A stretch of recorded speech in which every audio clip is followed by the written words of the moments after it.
psychiatrist Drew Ramsey. Dr. Drew Ramsey. Doctor, I should give you your title. You worked hard for it, obviously. Thanks so much for joining us. What's the basic premise of this idea? The basic premise is to empower people that we have some control, a lot of control over our mental health. We make that decision every day with our fork.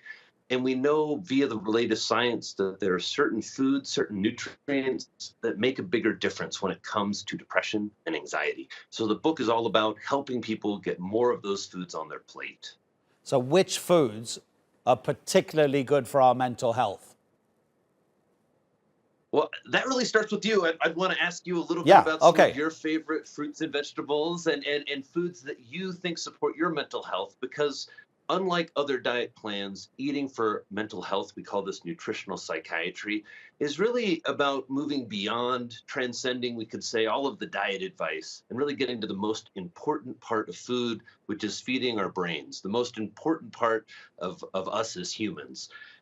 And so we focus on food categories, things like leafy greens, seafood, and fermented foods, foods that are backed by science to improve mental health and brain health.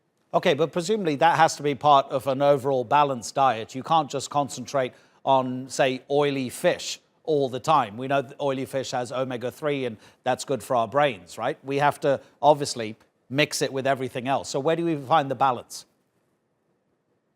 You find the balance in eating a diversity of food categories and looking to things like seafood 2 to 4 times a week as a major source of protein and, as you note, omega-3 fats, but making sure that we have a diet that has a diversity of plants. We call those rainbows, eat more rainbows. We even joke they're called brainbows, meaning that those different colors contain different protective molecules for the brain.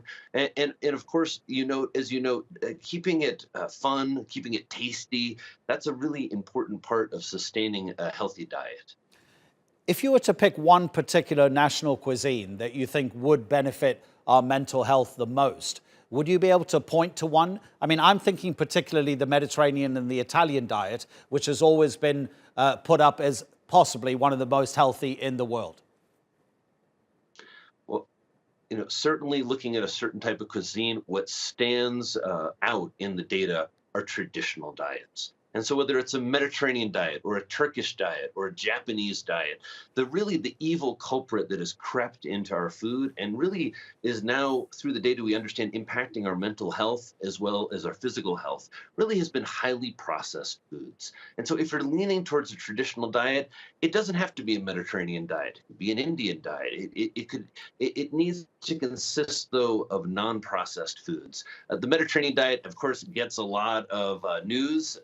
And one of the great takeaways from that is to really focus on using more olive oil. And again, as you noted earlier, it's the diversity of the diet. It's not the singular superfood that is going to really make the difference when it comes to overall long-term mental health. I'll look out for your book, Doctor. Thank you so much indeed. Dr. Drew Ramsey speaking to us from the United States.